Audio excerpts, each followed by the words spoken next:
तेरे कवन कवन गुण कह गावा,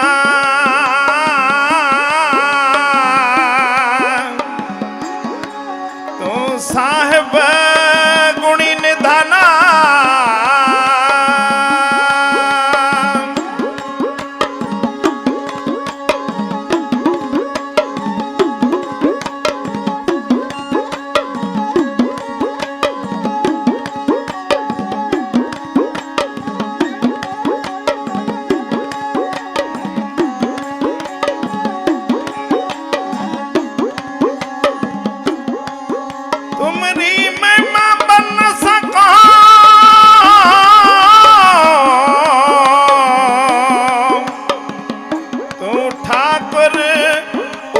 भगवाना आनंद गुण निधान गुरु गरीब नवाज, सतनाम श्री वाहेगुरु जी।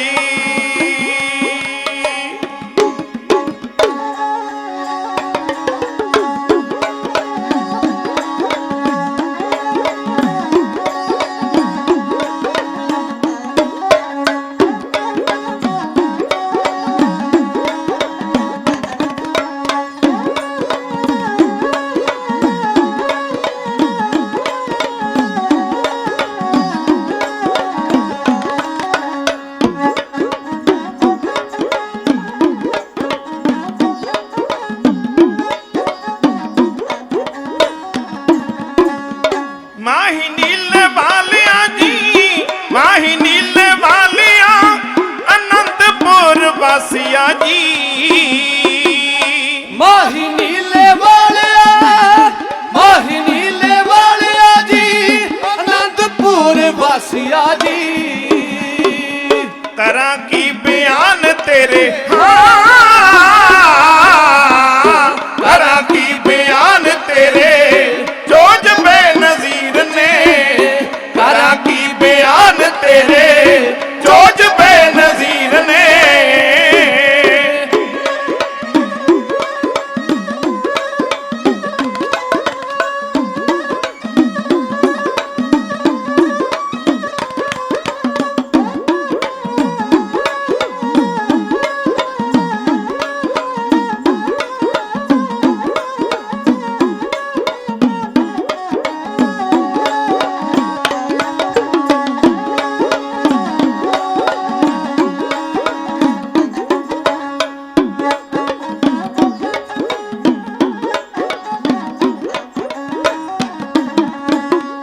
एक पासे कहण तैनू, एक पासे कहण तैनू गुरु बाजा वालड़ा ए।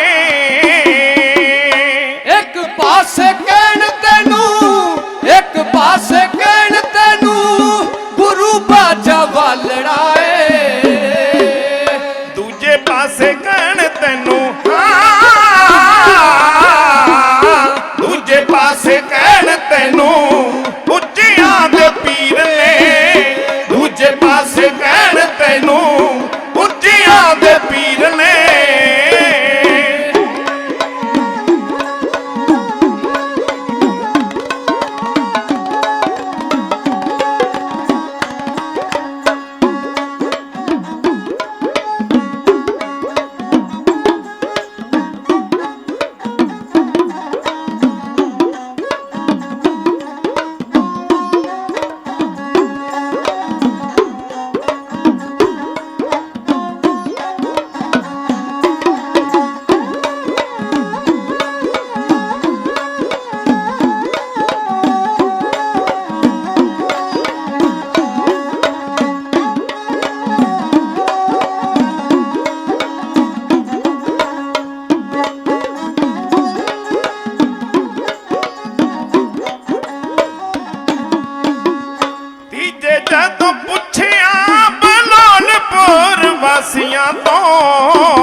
ਸਿੰਘ ਜੀ ਨੇ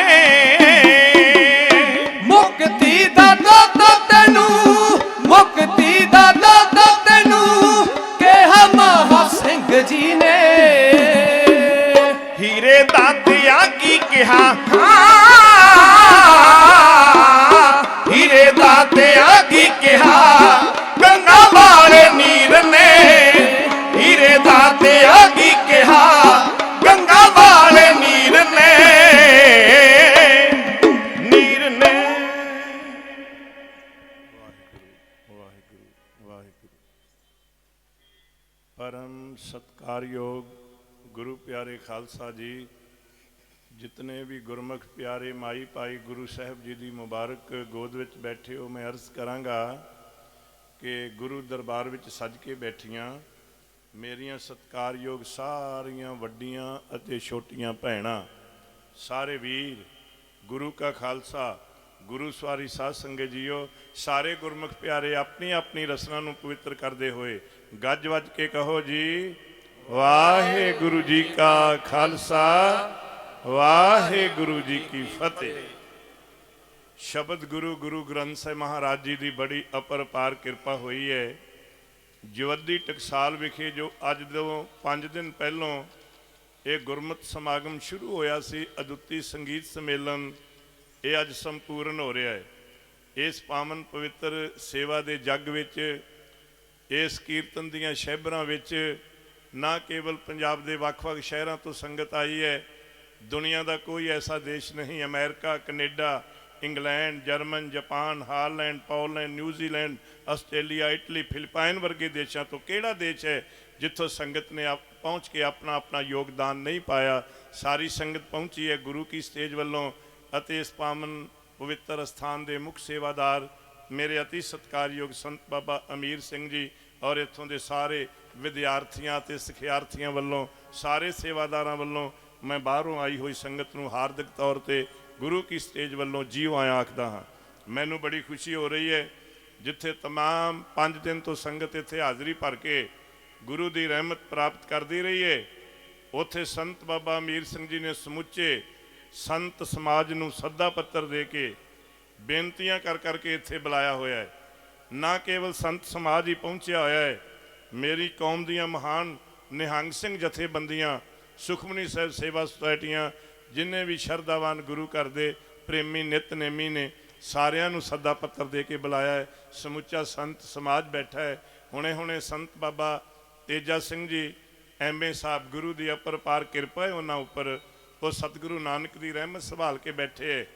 उन्होंने दिल में थोड़ा जा दर्द भी आया मानवता प्रति।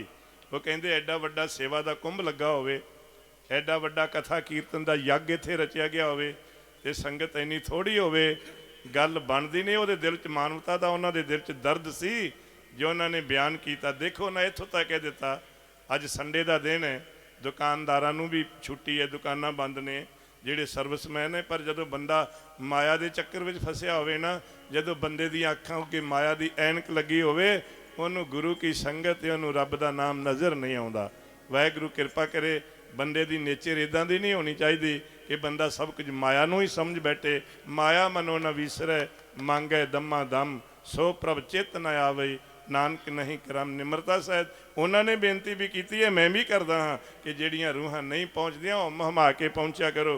जिंदगी का कोई भरोसा नहीं। महाराज कहते हर जपदियां खेन ढिल ना की जई, मेरी जिंदड़ीए मत के जापै साहो आवे कि ना आवे राम। एक सवास आया कोई दूजे की गारंटी थोड़ा है आनी है कि नहीं आनी, इस वास्ते हुम हमा के आना चाहिए। सब तो पहलों मेरी कौम के महान संत बाबा तेजा सिंह जी MA साहब ਅਤੇ बीड़ बाबा बुढ़ा साहब जी ਅੰਮ੍ਰਿਤਸਰ ਸਾਹਿਬ ਤੋਂ, संत बाबा संतोख सिंह जी जिन्हों महापुरुषों ने सद्दा पत्र दिता, बेनतियां भेजियां, बाबा जी तुसी जरूर आके संगत दे दर्शन करने ते संगतां नूं दर्शन देने भी, वो भी विशेष तौर पर पहुँचे ने। उन्हां दे नाल होर जिन्नियां शख्सियतां इत्थे पहुँचियां ने उन्हां नूं मैं बड़े सत्कार नाल जीओ आया आखदा हाँ। होर जिन्नियां भी संगतां निहंग सिंह जथेबंदियां इत्थे पहुँचियां ने, गुरु कीआं लाडलियां त्यार फौजां, उन्हां सारियां दा मैं बहुत बहुत धन्नवाद करदा हाँ। सारी संगत नूं जीओ आया। जिहड़े वीरां ने 4 चफेरे इत्थों चित्र प्रदर्शनी लगाई हुई है, ਇੱਥੇ ਧਾਰਮਿਕ ਬੁੱਕ ਸਟਾਲ ਲੱਗੇ ਹੋਏ ਨੇ, ਗੁਰੂ ਕੇ ਲੰਗਰ ਦੀਆਂ ਸੇਵਾਵਾਂ ਹੋ ਰਹੀਆਂ ਨੇ। ਕਿਹੜੀ ਸੇਵਾ ਦੀ ਗੱਲ ਕਰਾਂ? ਕੋਈ ਵੀਰ ਜੋੜਿਆਂ ਦੀ ਸੇਵਾ ਕਰ ਰਿਹਾ ਹੈ, ਕੋਈ ਗੱਡੀਆਂ ਦੇ ਸਟੈਂਡ ਦੀ ਸੇਵਾ ਕਰ ਰਿਹਾ ਹੈ। ਮੇਰੇ ਸਤਿਗੁਰੂ ਗੁਰੂ ਗ੍ਰੰਥ ਸਾਹਿਬ ਮਹਾਰਾਜ ਕਿਰਪਾ ਕਰਨ, ਸਾਰੇ ਸੇਵਾਦਾਰਾਂ ਦੀਆਂ ਕੀਤੀਆਂ ਹੋਈਆਂ ਸੇਵਾਵਾਂ ਆਪਣੇ ਦਰ ਪ੍ਰਵਾਨ ਕਰਨ। ਅਗਲੀ ਗੱਲ, ਬਾਬਾ ਐਮ ਏ ਸਾਹਿਬ ਜੀ ਨੇ ਕਿਹਾ ਸੀ, ਸੰਤ ਬਾਬਾ ਤੇਜਾ ਸਿੰਘ ਜੀ ਨੇ, ਕਿ ਸੰਗਤ ਥੋੜ੍ਹੀ ਹੈ, ਪਰ ਯਾਦ ਰੱਖਣਾ ਜਿਹੜੇ ਹੰਸ ਹੁੰਦੇ ਨੇ ਨਾ, ਉਹ ਮਾਨ ਸਰੋਵਰ ਤੇ ਤਾਂ ਉਹੀ ਪਹੁੰਚਣਗੇ ਨਾ ਜਿਨ੍ਹਾਂ ਉੱਤੇ ਰੱਬ ਦੀ ਕਿਰਪਾ ਹੋਵੇ। ਵੱਡ ਭਾਗੀ ਸਾਧ ਸੰਗ ਪ੍ਰਾਪਤ, ਸੰਗਤ 'ਤੇ ਤਾਂ ਉਹੀ ਬੰਦਾ ਆਏਗਾ ਨਾ ਜਿਨ੍ਹਾਂ ਦੇ ਭਾਗ ਵੱਡੇ ਹੋਣ। ਉਹ ਇਹ ਵਿਚਾਰੇ ਕਿਆ ਕਰੇ ਜਾਂ ਭਾਗ ਧੁਰ ਮੰਦੇ, ਜਿਨ੍ਹਾਂ ਦੇ ਮਸਤਕ ਉੱਤੇ ਵਿਧਾਤਾ ਨੇ ਲੇਖ ਹੀ ਮੰਦੇ ਲਿਖੇ ਹੋਏ ਹੈ, ਉਹ ਸੰਗਤ 'ਚ ਆਉਣਗੇ ਵੀ ਕਿਵੇਂ? ਇੱਥੇ ਤਾਂ ਰੱਬ ਦੀ ਕਿਰਪਾ ਦੇ ਪਾਤਰ ਹੀ ਰੂਹਾਂ ਪਹੁੰਚਦੀਆਂ ਨੇ। ਮੈਂ ਤੁਹਾਡਾ ਧੰਨਵਾਦ ਕਰਦਾ ਹਾਂ। ਇੱਕ ਮਾਨ ਸਰੋਵਰ ਹੈ ਜਵੱਦੀ ਟਕਸਾਲ, ਜਿੱਥੇ ਤੁਸੀਂ ਪਹੁੰਚ ਕੇ ਹੰਸ ਸਰੋਤੇ ਹੰਸ ਗੁਰਸਿੱਖ ਬਣ ਕੇ ਸੁੱਚੇ ਮੋਤੀਆਂ ਦੀ ਖੁਰਾਕ ਖਾਂਦੇ ਹੋ। ਹੰਸਾਂ ਹੀਰਾ ਮੋਤੀ ਚੁਗਣਾ, ਜਿਹੜੇ ਹੰਸ ਹੁੰਦੇ ਨੇ ਨਾ, ਉਹ ਮਾਨ ਸਰੋਵਰ ਤੇ ਪਹੁੰਚ ਕੇ ਹੀਰੇ ਤੇ ਰਤਨਾਂ ਦੀ ਖੁਰਾਕ ਚੁੰਦੇ ਹੈ। ਵਾਹਿਗੁਰੂ ਕਿਰਪਾ ਕਰੇ ਤੁਹਾਡੀ ਬਿਰਤੀ ਇਸੇ ਤਰ੍ਹਾਂ ਦੀ ਬਣ ਕੇ ਗੁਰੂ ਗ੍ਰੰਥ ਸਾਹਿਬ ਦੇ ਚਰਨਾਂ ਨਾਲ ਜੁੜੀ ਰਹੇ। ਇਹ ਗੁਰੂ ਸਾਹਿਬ ਜੀ ਦੇ ਚਰਨ ਕਮਲਾਂ ਵਿੱਚ ਅਰਦਾਸ ਔਰ ਬੇਨਤੀ ਹੈ। ਪਿਛਲੇ ਸਮੇਂ ਵਿੱਚ ਅਸੀਂ ਕੈਨੇਡਾ ਗਏ ਸੀ। ਸੰਤ ਬਾਬਾ ਅਮੀਰ ਸਿੰਘ ਜੀ ਨੂੰ ਵੀ ਉੱਥੋਂ ਦੀ ਸੰਗਤ ਨੇ ਟੋਰਾਂਟੋ ਬੁਲਾਇਆ। ਪਹਿਲੋਂ ਇਹ ਕਥਾ ਕਰਦੇ ਸੀ, ਬਾਅਦ ਵਿੱਚ ਸਾਡਾ ਢਾਡੀ ਜਥਾ ਕੀਰਤਨ ਕਰਦਾ ਸੀ। ਮੈਂ ਜਦੋਂ ਇਹਨਾਂ ਬਾਰੇ 4 ਸ਼ਬਦ ਕਹੇ, ਇੱਕ ਵੀਰ ਮੈਨੂੰ ਪੁੱਛਦਾ ਗੁਰਮੁਖ ਕਿ ਨੂਰ ਸਾਹਿਬ ਇਹਨਾਂ ਬਾਰੇ ਤੁਹਾਡਾ ਕੀ ਖਿਆਲ ਹੈ? ਸੰਤ ਬਾਬਾ ਅਮੀਰ ਸਿੰਘ ਜੀ, ਤੁਸੀਂ ਕਹਿੰਦੇ ਹੋ ਬੜੀ ਪਹੁੰਚੀ ਹੋਈ ਰੂਹ ਹੈ। ਮੈਂ ਕਿਹਾ ਪਹੁੰਚੀ ਹੋਈ ਰੂਹ ਤਾਂ ਆਪੇ ਹੀ ਹੈ, ਜਿਨ੍ਹਾਂ ਨੇ ਆਪਣਾ ਸਾਰਾ ਕੁਝ ਤਿਆਗ ਕੇ ਗੁਰਬਾਣੀ ਦੀ ਇਹ ਪੰਕਤੀ ਦ੍ਰਿੜ ਕੀਤੀ ਹੋਈ ਹੈ ਕਿ ਮਾਧੋ ਇਹੋ ਜਨਮ ਤੁਮਾਰੇ ਲੇਖੇ। ਸਤਿਗੁਰੂ ਜੀ, ਜੇ ਤੁਸੀਂ ਮਨੁੱਖਾ ਜਨਮ ਦਿੱਤਾ ਹੈ ਨਾ, ਇਹ ਗੁਰੂ ਕੀ ਸੰਗਤ ਤੇ ਤੁਹਾਡੀ ਸੇਵਾ ਦੇ ਲੇਖੇ ਲੱਗ ਜਾਏ, ਇਸ ਤੋਂ ਵੱਡੀ ਹੋਰ ਗੱਲ ਕੀ ਹੋ ਸਕਦੀ ਹੈ? ਗੁਰੂ ਨਾਨਕ ਜੀ ਨੂੰ ਅਚਲ ਬਟਾਲੇ ਦੇ ਸਿੱਧਾ ਨੇ ਪੁੱਛਿਆ ਸੀ, ਬਾਬਾ ਤੂੰ ਕਿਹੜੇ ਧਰਮ ਨਾਲ ਜ਼ਿਆਦਾ ਪਿਆਰ ਕਰਦਾ ਹੈ, ਤੂੰ ਕਿਹਨਾਂ ਦਾ ਬਹੁਤਾ ਸਤਿਕਾਰ ਕਰਦਾ ਹੈ? ਗੁਰੂ ਨਾਨਕ ਦੇਵ ਸਾਹਿਬ ਜੀ ਨੇ ਉੱਤਰ ਦਿੰਦਿਆਂ ਕਿਹਾ ਸੀ, ਹਿੰਦੂ, ਮੁਸਲਮਾਨ, ਸਿੱਖ, ਈਸਾਈ, ਪਾਰਸੀ, ਜੈਨੀ, ਬੋਧੀ, ਜੋਗੀ, ਜੰਗਮ, ਸੰਨਿਆਸੀ, ਸਰੇਵੜਾ, ਊਚ ਨੀਚ, ਧਰਮੀ, ਕਾਫਰ, ਪੰਡਤ, ਰਾਜਾ, ਕੰਗਾਲ, ਕੋਈ ਵੀ ਹੋਵੇ, ਮੈਂ ਸਾਰਿਆਂ ਨੂੰ ਆਪਣੇ ਕਲਾਵੇ ਵਿੱਚ ਲੈਂਦਾ। ਤੇ ਇਸੇ ਤਰ੍ਹਾਂ ਸੰਤ ਬਾਬਾ ਅਮੀਰ ਸਿੰਘ ਜੀ ਨੇ ਬਿਸਰ ਗਈ ਸਭ ਤਾਤ ਪਰਾਈ। ਜਦੋਂ ਬੰਦਾ ਗੁਰੂ ਨੂੰ ਸਮਰਪਿਤ ਹੋ ਜਾਏ, ਹਿਰਦੇ ਵਿੱਚੋਂ ਸਾਰੀ ਪਰਾਈ ਤਾਤ ਨਿਕਲ ਜਾਂਦੀ ਹੈ।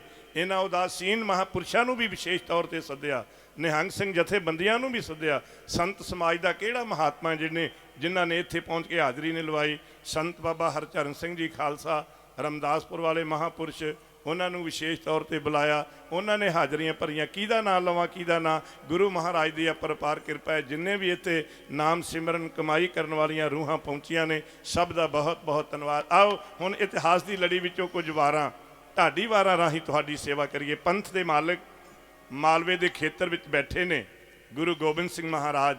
ਬਠਿੰਡੇ ਤੋਂ ਅੱਗੇ ਇੱਕ ਜਗ੍ਹਾ ਜਿਸ ਦਾ ਨਾਮ ਹੈ ਸਾਬੋ ਕੀ ਤਲਵੰਡੀ, ਉੱਥੇ ਗੁਰਸਿੱਖ ਨੇ ਮਹਾਰਾਜ ਜੀ ਦੀ ਬੜੇ ਭਾਵਨਾ ਤੇ ਸਤਿਕਾਰ ਨਾਲ ਸੇਵਾ ਕੀਤੀ। ਉਹਦਾ ਨਾਂ ਸੀ ਭਾਈ ਡੱਲਾ। ਉਸ ਦੀ ਸੇਵਾ ਤੇ ਖੁਸ਼ ਹੋ ਕੇ ਮੇਰੇ ਦਾਤਾਰ ਨੇ ਇੱਕ ਗੱਲ ਕਹੀ। ਮਹਾਰਾਜ ਨੇ ਕਿਹਾ, ਸਭ ਤੋਂ ਉੱਤਮ ਮਾਲਵਾ ਦੇਸ਼। ਗੁਰੂ ਗੋਬਿੰਦ ਸਿੰਘ ਮਾਲਵੇ ਦੇ ਖੇਤਰ ਬਠਿੰਡੇ ਦੇ ਨਜ਼ਦੀਕ ਬੈਠੇ ਨੇ। ਭਾਈ ਡੱਲੇ ਤੇ ਉੱਥੋਂ ਦੀਆਂ ਸੰਗਤਾਂ ਦੇ ਸਤਿਕਾਰ ਨੂੰ ਤੱਕ ਕੇ ਗੁਰੂ ਗੋਬਿੰਦ ਸਿੰਘ ਮਹਾਰਾਜ ਨੇ ਕਿਹਾ, ਸਭ ਤੋਂ ਉੱਤਮ ਮਾਲਵਾ ਦੇਸ਼। ਖੁਸ਼ ਹੋ ਬੋਲੇ ਸ੍ਰੀ ਦਸਮੇਸ਼, ਆੜੂ ਅੰਬ ਕਾਕੜੀ ਡੇਲਾ, ਇਹ ਬਾਗ ਬਣੇਗੇ ਜੰਗਲ ਬੇਲਾ। ਸੁਣ ਡੱਲੇ ਨਾ ਮੰਨੀ ਹਾਸੀ, ਇਹ ਸਾਬੋ ਤੇਰੀ ਗੁਰੂ ਕੀ ਕਾਂਸ਼ੀ। ਭਾਈ ਡੱਲਿਆ, ਜਿਹੜੀ ਤੇਰੀ ਸਾਬੋ ਕੀ ਤਲਵੰਡੀ ਹੈ, ਗੁਰੂ ਨਾਨਕ ਦੀ ਕਾਂਸ਼ੀ ਬਣ ਜਾਏਗੀ। ਜਿਸ ਬੰਦੇ ਦਾ ਦਿਮਾਗ ਨਾ ਚੱਲਦਾ ਹੋਵੇ ਵਿਦਿਆ ਪ੍ਰਾਪਤ ਕਰਨ ਵਾਸਤੇ, ਉਹ ਇੱਥੋਂ ਦੇ ਦਰਸ਼ਨ ਕਰੇ, ਇੱਥੇ ਅਰਦਾਸ ਕਰੇ, ਨਿਮਰਤਾ ਤੇ ਭਾਵਨਾ ਨਾਲ ਆਵੇ, ਪਰਮਾਤਮਾ ਕਿਰਪਾ ਕਰਕੇ ਉਹਨੂੰ ਵਿਦਿਆ ਦੀ ਦਾਤ ਬਖਸ਼ੇਗਾ। ਬੜੀਆਂ ਬਖਸ਼ੀਆਂ ਕੀਤੀਆਂ। ਤਮਾਮ ਸੰਗਤ ਬੈਠੀ ਹੈ। ਗੁਰੂ ਗ੍ਰੰਥ ਸਾਹਿਬ ਮਹਾਰਾਜ ਜੀ ਦਾ ਸਰੂਪ ਲਿਖਵਾਇਆ ਜਾ ਰਿਹਾ ਹੈ। ਭਾਈ ਮਨੀ ਸਿੰਘ ਜੀ ਲਿਖਦੇ ਜਾ ਰਹੇ ਨੇ। ਗੁਰੂ ਤੇਗ ਬਹਾਦਰ ਸਾਹਿਬ ਜੀ ਦੀ ਬਾਣੀ ਗੁਰੂ ਕੇ ਪਾਵਨ ਪਵਿੱਤਰ ਰਾਗਾਂ ਵਿੱਚ ਦਰਜ ਹੋ ਰਹੀ ਹੈ। ਇੰਨੇ ਚਿਰ ਨੂੰ ਗੁਰੂ ਗੋਬਿੰਦ ਸਿੰਘ ਮਹਾਰਾਜ ਦੇ ਚਰਨਾਂ ਵਿੱਚ ਭਾਈ ਡੱਲੇ ਨੇ ਇੱਕ ਅਰਜ਼ ਕੀਤੀ। ਉਹ ਸੋਚਦਾ ਹੈ ਕਿ ਜਦੋਂ ਚਮਕੌਰ ਦੇ ਮੈਦਾਨ ਵਿੱਚ ਮੇਰੇ ਦਾਤਾਰ ਨੂੰ 10 ਲੱਖ ਨੇ ਘੇਰਾ ਪਾਇਆ, ਮੇਰੇ ਸਤਿਗੁਰ ਦੇ 2 ਵੱਡੇ ਸਾਹਿਬਜ਼ਾਦੇ ਸ਼ਹੀਦ ਹੋ ਗਏ, ਨਹੀਂ ਸੀ ਹੋਣੇ ਜੇ ਕਿਤੇ ਪੰਥ ਦਾ ਮਾਲਕ ਮੈਨੂੰ ਹੁਕਮ ਭੇਜਦਾ। ਮੇਰੇ ਕੋਲ ਇੰਨੀ ਵੱਡੀ ਬਰਾੜ ਸਰਦਾਰਾਂ ਦੀ ਫੌਜ ਹੈ, ਮੈਂ ਆਪਣੀਆਂ ਫੌਜਾਂ ਲੈ ਕੇ ਜਾਂਦਾ। ਕਿਉਂਕਿ ਗੁਰੂ ਦੇ ਜਿਹੜੇ ਸਿੰਘ ਸੀ ਉਹ ਭੁੱਖੇ ਸੀ, ਉਹ ਨੀਂਦਰੇ ਦੇ ਸਤਾਏ ਹੋਏ ਸੀ, क्योंकि सरकार ने 8 महीने आनंदगढ़ नूं घेरा पाई रखिया है, ਉਹ नहीं लड़ सके। जे किते मेरे जंगी जवान हुंदे ਉਹ 10 ਲੱਖ ਨੂੰ ਲੋਹੇ ਦੇ ਚਣੇ ਚਬਾਉਂਦੇ ਤੇ ਮੇਰੇ ਦਾਤੇ ਦੇ 2 ਵੱਡੇ ਸਾਹਿਬਜ਼ਾਦੇ ਸ਼ਹੀਦ ਨਾ ਹੁੰਦੇ। ਇਸ ਭਾਵਨਾ ਨਾਲ ਉੱਠਿਆ ਭਾਈ ਡੱਲਾ, ਉਹਨੇ ਪਾਇਆ ਗਲ 'ਚ ਪੱਲਾ, ਦੋਵੇਂ ਹੱਥ ਜੋੜ ਕੇ ਗੁਰੂ ਗੋਬਿੰਦ ਸਿੰਘ ਦੇ ਚਰਨਾਂ ਵਿੱਚ ਇੱਕ ਬੇਨਤੀ ਐ ਕਰਦਾ।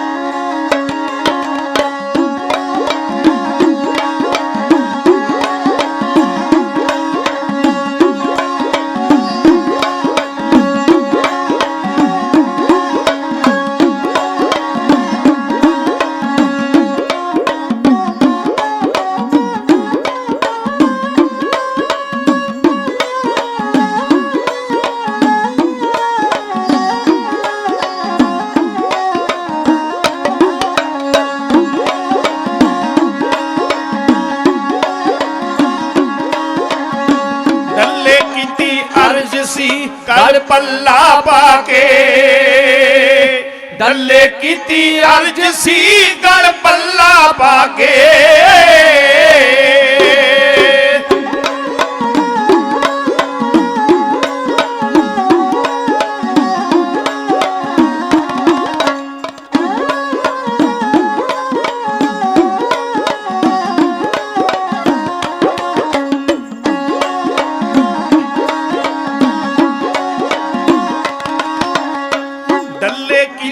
अर्ज सी गल पल्ला पाके, मैनू एक शिकवा है दातिया उस कहा सुना के।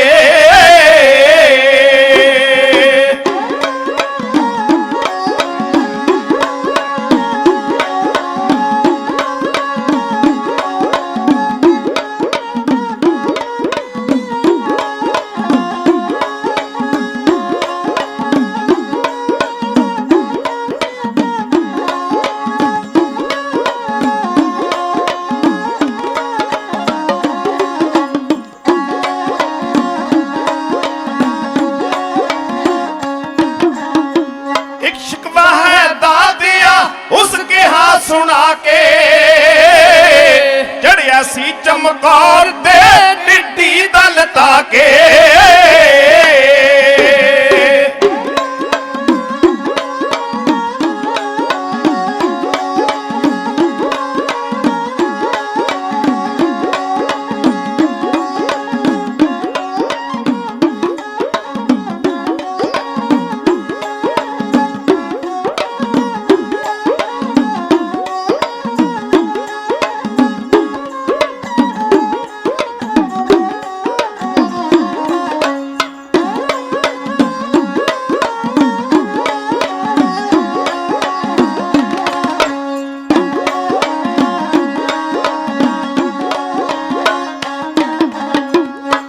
सी चमकौर ते टिड्डी दल ताके, हुक्म भेज दे दास नू देना वीर लड़ा के।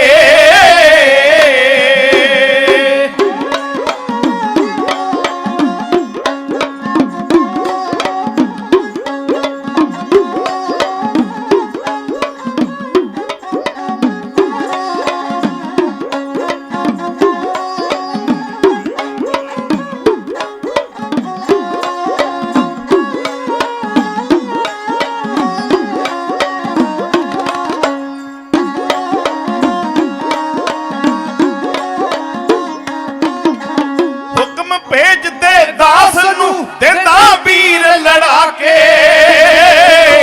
चने चबाउंदे दुश्मना रण अंदर जाके।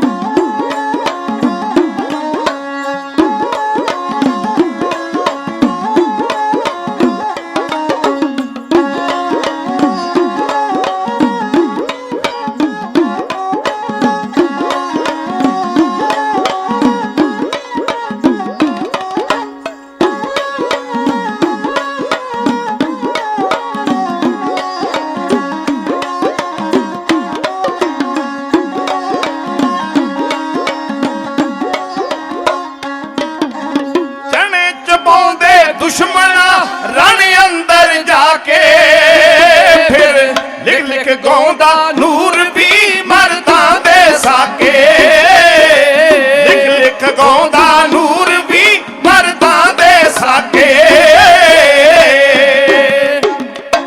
ਭਾਈ ਡੱਲਾ ਹਮਦਰਦੀ ਦਾ ਇਜ਼ਹਾਰ ਕਰਦਾ ਹੋਇਆ ਪੰਥ ਦੇ ਮਾਲਕ ਗੁਰੂ ਗੋਬਿੰਦ ਸਿੰਘ ਮਹਾਰਾਜ ਨੂੰ ਅਰਜ਼ ਕਹਿੰਦਾ ਹੈ, ਦਾਤਾ ਬੱਬਰ ਸ਼ੇਰ ਦੀ ਮੁੱਛ ਨੂੰ ਫੜਨ ਵਾਲੇ ਸੂਰਬੀਰ ਨੇ ਮੇਰੇ ਮੁਰੀਦ ਦਾਤਾ, ਉਹ ਹੁਕਮ ਭੇਜਦੇ ਡੱਲੇ ਸਰਦਾਰ ਤਾਂ ਹੀ ਕਦੇ ਹੁੰਦੇ ਨਾ ਪੁੱਤ ਸ਼ਹੀਦ ਦਾਤਾ। ਸੱਚੇ ਪਾਤਸ਼ਾਹ ਆਪ ਜੀ ਮੈਨੂੰ ਯਾਦ ਕਰਦੇ, ਤੁਹਾਡੇ ਸਾਹਿਬਜ਼ਾਦੇ ਸ਼ਹੀਦ ਨਾ ਹੁੰਦੇ। ਮੇਰੇ ਗਰੀਬ ਨਵਾਜ਼ ਆਪਣੇ ਮਨ ਵਿੱਚ ਮੁਸਕਰਾ ਕੇ ਕਹਿੰਦੇ ਨੇ, ਕੌਣ ਜਾਣੇ ਡੱਲੇ ਵਿਚਾਰੇ ਨੂੰ ਕੌਣ ਦੱਸੇ ਵੀ ਪੰਥ ਦੇ ਮਾਲਕ ਨੇ ਤਾਂ ਦੇਸ਼ ਅਤੇ ਮਾਨਤਾ ਬਦਲੇ, ਸੱਚ ਤੇ ਧਰਮ ਬਦਲੇ, ਆਪਣੇ ਪੁੱਤਰ ਸ਼ਹੀਦ ਕਰਨ ਵਾਸਤੇ ਹੀ ਵਾਹਿਗੁਰੂ ਕੋਲੋਂ ਪ੍ਰਾਪਤ ਕੀਤੇ ਨੇ। ਐਵੇਂ ਨਹੀਂ ਦੁਨੀਆ ਦੇ ਲੋਕ ਕਹਿੰਦੇ ਕੂੰਜਾਂ ਵਾਂਗ ਕੁਰਲਾ ਕੇ ਅੱਜ ਲੋਕੀ ਬਾਜ਼ਾਂ ਵਾਲੇ ਨੂੰ ਐਵੇਂ ਨਹੀਂ ਯਾਦ ਕਰਦੇ, ਉਹ ਤਾਂ ਸੁੱਖ ਨਾ ਇਹ ਸੁੱਖਦੇ ਸਨ, ਮੇਰੀ ਮਾਲਕਾ ਪੂਰੀ ਫਰਿਆਦ ਕਰਦੇ। ਚੁਣ ਲੈ ਨੌਹਾਂ ਦੇ ਨਾਲ ਪਰਿਵਾਰ ਮੇਰਾ। ਅੱਜ ਜਦੋਂ ਸਾਡੇ ਵਰਗਾ ਸ਼ਰਧਾਲੂ ਗੁਰੂ ਮਹਾਰਾਜ ਦੇ ਚਰਨਾਂ ਵਿੱਚ ਆਉਂਦਾ ਹੈ ਨਾ, ਗੁਰੂ ਦੇ ਚਰਨਾਂ ਵਿੱਚ ਸਿੱਖ ਅਰਦਾਸ ਕਰਦਾ ਹੈ, ਇਹ ਸੱਚੇ ਪਾਤਸ਼ਾਹ ਮੇਰੇ ਸਾਰੇ ਵੱਡੇ ਤੇ ਛੋਟੇ ਪਰਿਵਾਰ ਵਿੱਚ ਸੁਖ ਸ਼ਾਂਤੀ ਵਰਤਾਈ।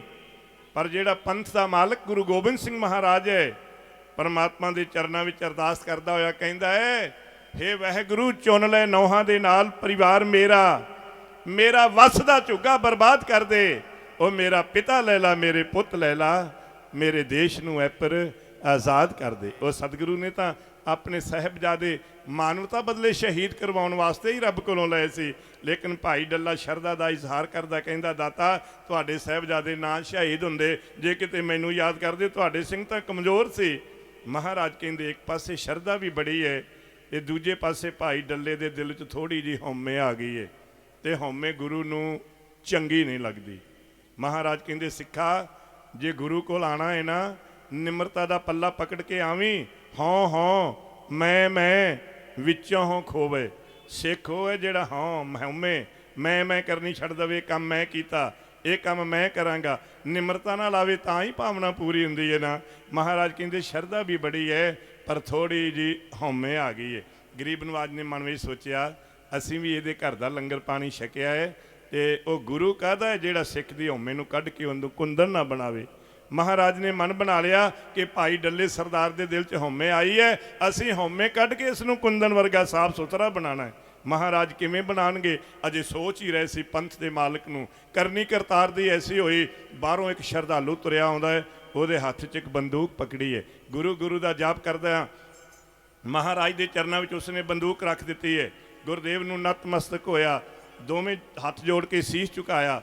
ਮੇਰੇ ਗਰੀਬ ਨਵਾਜ ਨੇ ਜਦੋਂ ਸਿੱਖ ਦੀ ਬੰਦੂਕ ਕੋਲੇ ਤੱਕਿਆ ਤੇ ਮਹਾਰਾਜ ਕਹਿਣ ਲੱਗੇ, ਗੁਰਸਿੱਖੋ ਤੁਹਾਡਾ ਨਾਮ ਕੀ ਏ? ਉਹ ਬੰਦੂਕ ਲਿਆਉਣ ਵਾਲਾ ਸਿੰਘ ਕਹਿੰਦਾ, ਦਾਤਾ ਦਾਸ ਦਾ ਨਾਮ ਹੈ ਭਾਈ ਉਦੇ ਸਿੰਘ। ਗੁਰਮੁਖੋ ਕਿੱਥੋਂ ਆਏ ਹੋ? ਦਾਤਾਰ ਪਿਤਾ ਮੈਂ ਲਾਹੌਰ ਤੋਂ ਆਇਆ। ਸੱਚੇ ਪਾਤਸ਼ਾਹ ਨੇ ਕਿਹਾ, ਵਾਹ ਓਏ ਜਵਾਨਾ, ਭਾਈ ਉਦੇ ਸਿੰਘਾ ਤੂੰ ਤਾਂ ਕਮਾਲ ਕਰ ਦਿੱਤੀ ਹੈ। ਸਰਕਾਰ ਦਾ ਪੱਤਾ ਦਸ਼ਮੇਸ਼ ਪਿਤਾ ਦਾ ਦੁਸ਼ਮਣ ਬਣਿਆ, ਤੂੰ ਲਾਹੌਰੋਂ ਪੈਦਲ ਚੱਲ ਕੇ ਮਾਲਵੇ ਦੇ ਮਾਰੂਥਲਾਂ ਵਿੱਚ ਆਪਣੇ ਗੁਰਦੇਵ ਮਾਹੀ ਨੂੰ ਲੱਭ ਲਿਆ। ਮਹਾਰਾਜ ਨੇ ਕਿਹਾ, ਉਹਦੇ ਸਿੰਘਾ ਲਾਹੌਰ ਤੋਂ ਆਪਣੇ ਗੁਰੂ ਬਦਲੇ ਬੰਦੂਕ ਲੈ ਕੇ ਆਇਆ ਹੈ, ਤੇਰੀ ਭੇਟਾ ਪ੍ਰਵਾਨ। ਸਿੱਖ ਸੇਵਾ ਕਰਦਾ ਹੋਵੇ ਤੇ ਗੁਰੂ ਦੇ ਦਾਰੋਂ ਸੇਵਾ ਪ੍ਰਵਾਨ ਹੋ ਜਾਏ, ਤੇ ਇਸ ਤੋਂ ਵੱਡੀ ਸਿੱਖ ਨੂੰ ਸਾਧ ਸੰਗਤ ਖੁਸ਼ੀ ਕੀ ਹੋ ਸਕਦੀ ਹੈ। ਭਾਈ ਉਹਦੇ ਸਿੰਘ ਪਤਾ ਕੀ ਕਹਿੰਦਾ ਦਾਤਾਰ ਇਹ ਜਿਹੜੀ ਬੰਦੂਕ ਮੈਂ ਤੁਹਾਡੀ ਸੇਵਾ ਵਿੱਚ ਭੇਟਾ ਕੀਤੀ ਹੈ ਨਾ, ਇਹਨੂੰ 8 ਧੰਤਾਂ ਦਾ ਮਿਸ਼ਨ ਕਰਕੇ ਪਿੱਤਲ ਤਾਂਬਾ ਕਹਿਹਾਂ ਲੋਹਾ ਕਲੀ ਜਿਸਤ ਭਰਤ ਅੱਗ ਦੇ ਅੰਗਾਰਿਆਂ ਵਿੱਚ ਢਾਲ ਕੇ ਸੱਚੇ ਵਿੱਚ ਪਾ ਕੇ ਬੜੀ ਸ਼ਕਤੀਸ਼ਾਲੀ ਬੰਦੂਕ ਬਣਾਈ ਏ, ਤੇ ਮੈਂ ਉਹ ਚੇਚੇ ਤੌਰ ਤੇ ਆਪ ਜੀ ਵਾਸਤੇ ਲੈ ਕੇ ਆਇਆ ਤੇ ਆਪਣੇ ਤੋਸ਼ੇਖਾਨੇ ਵਿੱਚ ਰੱਖ ਲਓ। ਮਹਾਰਾਜ ਕਹਿੰਦੇ, ਉਹਦੇ ਸਿੰਘਾ ਅਨੰਦਪੁਰ ਵਾਲਾ ਗੁਰੂ ਕੋ ਕੱਚ ਦੀਆਂ ਗੋਲੀਆਂ ਦਾ ਖਿਡਾਰੀ ਨਹੀਂ ਵੀ ਤੇਰੇ ਕਹਿਣ ਅਨੁਸਾਰ ਹੀ ਆਪਣੇ ਤੋਸ਼ੇਖਾਨੇ ਵਿੱਚ ਬੰਦੂਕ ਰੱਖ ਲਵੇ, ਕੱਲ ਨੂੰ ਲੋੜ ਪਵੇ ਅਸੀਂ ਮੈਦਾਨ ਵਿੱਚ ਬੰਦੂਕ ਲੈ ਕੇ ਜਾਈਏ, ਇਹ ਮੌਕੇ ਦੇ ਮੌਕੇ ਧੋਖਾ ਦੇ ਜਾਏ। ਗੁਰੂ ਗੋਬਿੰਦ ਸਿੰਘ ਨੂੰ ਸਿਆਣਾ ਕੌਣ ਕਹੇਗਾ?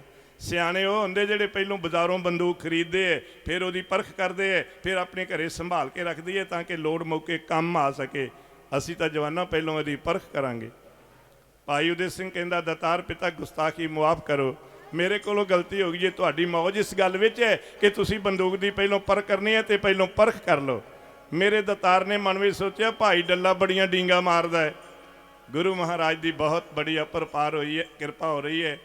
मेरी कौम के महान संत बाबा गुरनाम सिंह जी डरौली भाई वाले, ਜਿਹੜੇ गुरु की किरपा द्वारा एक उच्च कोटि के होम्यो डॉक्टर भी ने ते नाल मानवता के भले वास्ते नाम सिमरन कमाई भी करते हैं।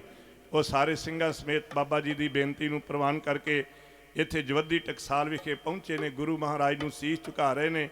संत जी संत बाबा गुरनाम सिंह जी डरौली भाई वाले, उन्होंने नाल जितने गुरमुख आए ने, मैं गुरु की स्टेज वालों इन्हों बड़े सत्कार नाल जीओ आया आखदा। मेरे गरीब नवाज ने सोचा कि ये कहंदा सी ਇਹਦੀ हौमे कढ़नी चाहिए है।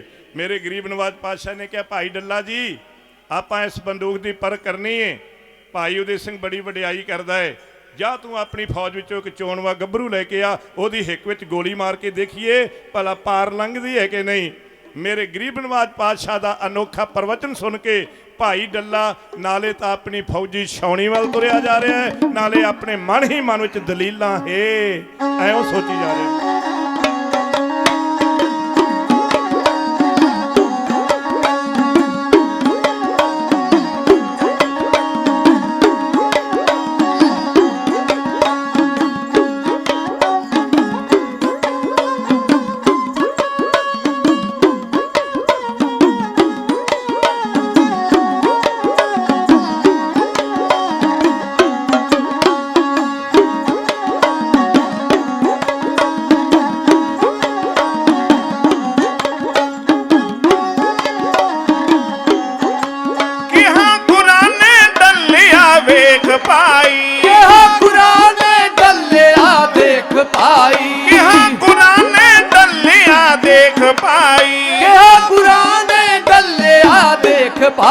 सेवादार बई सेवादार बंदूक ले आया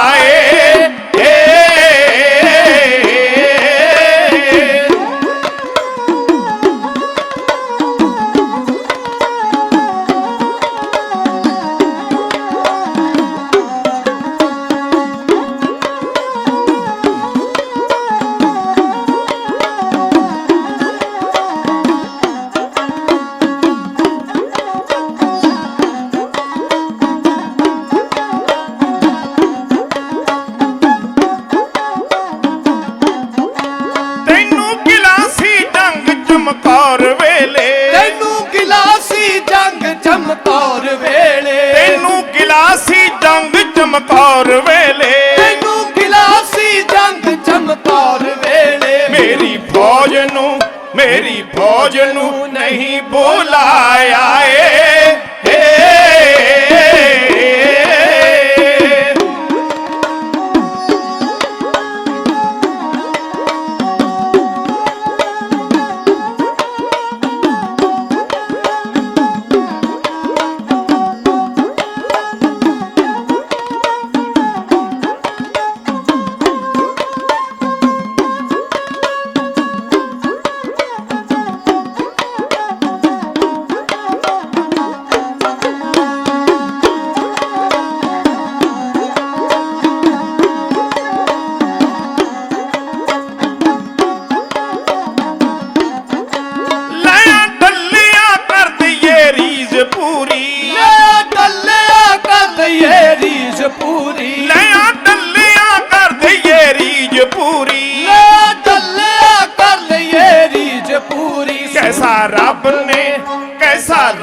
ਆਪਣੀ ਫੌਜੀ ਛਾਉਣੀ ਵਿੱਚ ਸੋਚਾਂ ਸੋਚਦਾ ਪਹੁੰਚਿਆ ਹੈ। ਸਾਰੇ ਸਿਪਾਹੀਆਂ ਨੂੰ ਇਕੱਠਾ ਕੀਤਾ, ਕਹਿੰਦਾ ਦੋਸਤੋ ਅੱਜ ਮੇਰੀ ਇੱਜ਼ਤ ਦਾ ਸਵਾਲ ਏ। ਸਾਰੇ ਸਿਪਾਹੀ ਕਹਿੰਦੇ ਚੌਧਰੀ ਸਾਹਿਬ ਕੀ ਗੱਲ ਹੋ ਗਈ, ਇੱਜ਼ਤ ਨੂੰ ਕੀ ਖਤਰਾ ਪੈ ਗਿਆ? ਉਹ ਕਹਿੰਦਾ ਪੰਥ ਦੇ ਮਾਲਕ ਗੁਰੂ ਗੋਬਿੰਦ ਸਿੰਘ ਮਹਾਰਾਜ ਦੇ ਚਰਨਾਂ ਵਿੱਚ ਲਾਹੌਰ ਤੋਂ ਇੱਕ ਸਿੰਘ ਬੰਦੂਕ ਲੈ ਕੇ ਆਇਆ ਹੈ। ਇਹ ਗੁਰੂ ਗੋਬਿੰਦ ਸਿੰਘ ਮਹਾਰਾਜ ਨੇ ਸਵਾਲ ਇਹ ਪਾ ਦਿੱਤਾ ਹੈ ਕਿ ਭਾਈ ਡੱਲਾ ਜੀ ਜਾਓ ਆਪਣੀ ਫੌਜ ਵਿੱਚੋਂ ਕੋਈ ਚੋਣਵਾਂ ਗੱਭਰੂ ਜਵਾਨ ਲੈ ਕੇ ਆਓ, ਉਹਦੀ ਹਿੱਕ ਵਿੱਚ ਬੰਦੂਕ ਦੀ ਗੋਲੀ ਮਾਰ ਕੇ ਦੇਖੀਏ ਭਲਾ ਸੱਲ ਪਾ ਕੇ ਗੋਲੀ ਪਾਰ ਲੰਘਦੀ ਹੈ ਕਿ ਨਹੀਂ। ਭਾਈ ਡੱਲਾ ਕਹਿੰਦਾ ਜਵਾਨੋ ਜਿਹੜਾ ਸੂਰਮਾ ਪੰਥ ਦੇ ਮਾਲਕ ਗੁਰੂ ਗੋਬਿੰਦ ਸਿੰਘ ਦੇ ਹੱਥੋਂ ਸ਼ਹੀਦ ਹੋਏਗਾ ਉਹਦੀ ਰੂਹ ਸਿੱਧਾ ਸੱਚਖੰਡ ਜਾਏਗੀ ਤੇ ਉਹਦੇ ਪਰਿਵਾਰ ਤੇ ਉਹਦੇ ਬੱਚਿਆਂ ਨੂੰ ਜਗੀਰਾਂ ਦਾ ਇਨਾਮ ਮੈਂ ਆਪਣੀ ਰਿਆਸਤ ਵੱਲੋਂ ਦੇਵਾਂਗਾ। ਸਿਪਾਹੀ ਪਤਾ ਕੀ ਕਹਿੰਦੇ? ਉਹ ਕਹਿੰਦੇ ਜਨਾਬ ਇਹ ਸੌਦਾ ਸਾਨੂੰ ਪੁੱਗਦਾ ਨਹੀਂ, ਅਸੀਂ ਪਹਿਲੋਂ ਭੰਗ ਦੇ ਪਹਾੜਿਆਂ ਨੇ ਆਈ ਮੌਤੇ ਗੋਲੀ ਦਾ ਨਿਸ਼ਾਨਾ ਬਣੀਏ, ਫਿਰ ਅਸੀਂ ਦੁਨੀਆ ਛੱਡ ਜਾਈਏ, ਸਾਨੂੰ ਪਰਿਵਾਰ ਨੂੰ ਸਾਡੇ ਨੂੰ ਜਗੀਰਾਂ ਮਰਨ। ਜਦੋਂ ਬੰਦਾ ਮਾਰੀ ਗਿਆ ਮਰਨ ਤੋਂ ਮਗਰੋਂ ਮਿਲੀਆਂ ਹੋਈਆਂ ਜਗੀਰਾਂ ਦਾ ਮੈਨੂੰ ਕੀ ਅਸਰ ਹੋਏਗਾ? ਇਸ ਵਾਸਤੇ ਸਾਨੂੰ ਸੌਦਾ ਨਹੀਂ ਪੁੱਗਦਾ। ਸਾਰੇ ਦਾਨਸ਼ਵੰਦ ਸਿਪਾਹੀਆਂ ਨੇ ਕਿਹਾ ਇਹ ਸੌਦਾ ਸਾਨੂੰ ਨਹੀਂ ਪੁੱਜਦਾ। ਚੌਧਰੀ ਸਾਹਿਬ ਤੁਹਾਡੇ ਤੇ ਕੋਈ ਮੁਸ਼ਕਲ ਕੋਈ ਮੁਸੀਬਤ ਕੋਈ ਮੁਹਿੰਮ ਬਣੇ, ਅਸੀਂ ਛਾਤੀ ਢਾ ਕੇ ਮੈਦਾਨੇ ਜੰਗ ਵਿੱਚ ਦੁਸ਼ਮਣ ਨਾਲ ਲੋਹਾ ਲੈ ਕੇ ਵੀਰ ਗਤੀ ਪ੍ਰਾਪਤ ਕਰ ਸਕਦੇ ਹਾਂ, ਲੇਕਿਨ ਇੱਦਾਂ ਅਨਿਆਈ ਭੰਗ ਦੇ ਪਹਾੜੇ ਅਸੀਂ ਆਪਣੀ ਜਾਨ ਨਹੀਂ ਤਿਆਗ ਸਕਦੇ। ਫਿਰ ਕੀ ਸੀ ਜਦੋਂ ਸਾਰੇ ਸਿਪਾਹੀਆਂ ਨੇ ਇੱਦਾਂ ਉੱਤਰ ਦਿੱਤਾ, ਜਿਹੜੇ ਨਵੇਂ ਮੁੰਡੇ ਭਰਤੀ ਕੀਤੇ ਸੀ ਨਾ, ਨਵੇਂ ਰੰਗਰੂਟ, ਜਿਹੜਾ ਬੱਚਾ ਯੰਗ ਏਜ ਹੁੰਦੀ ਹੈ ਨਾ ਉਹ ਗੱਲ ਕਰਨ ਲੱਗਾ ਸੋਚਦਾ ਨਹੀਂ। ਉਹ ਪਤਾ ਕੀ ਕਹਿੰਦੇ? ਉਹ ਕਹਿੰਦੇ ਚੌਧਰੀ ਸਾਹਿਬ ਜਿਹੜੇ ਸੱਚਖੰਡ ਸਾਨੂੰ ਭੇਜ ਦਿਓ, ਸਵਰਗ ਤੁਹਾਨੂੰ ਨਹੀਂ ਚੰਗਾ ਲੱਗਦਾ, ਤੁਸੀਂ ਆਪ ਹੀ ਸਵਰਗਾਂ ਵਿੱਚ ਚਲੇ ਜਾਓ। ਤੇ ਭਾਈ ਡੱਲਾ ਕਹਿੰਦਾ ਉਹ ਬੇਸਮਝ ਮੁੰਡੇ ਹੋਏ, ਕੋਈ ਮਜ਼ਾਕ ਕਰਨ ਦਾ ਮੌਕਾ ਹੈ? ਤੁਸੀਂ ਮੇਰਾ ਮਾਣ ਰੱਖੋ, ਮੇਰੀ ਇੱਜ਼ਤ ਰੱਖੋ। ਜੇ ਅਨੰਦਪੁਰ ਵਾਲੇ ਗੁਰੂ ਨੇ ਹੁਕਮ ਪਾ ਦਿੱਤਾ ਹੈ, ਸਵਾਲ ਪਾ ਦਿੱਤਾ ਹੈ, ਇਸ ਸਮੱਸਿਆ ਦਾ ਹੱਲ ਆਪਾਂ ਰਲ ਮਿਲ ਕੇ ਕੱਢਣਾ ਹੈ।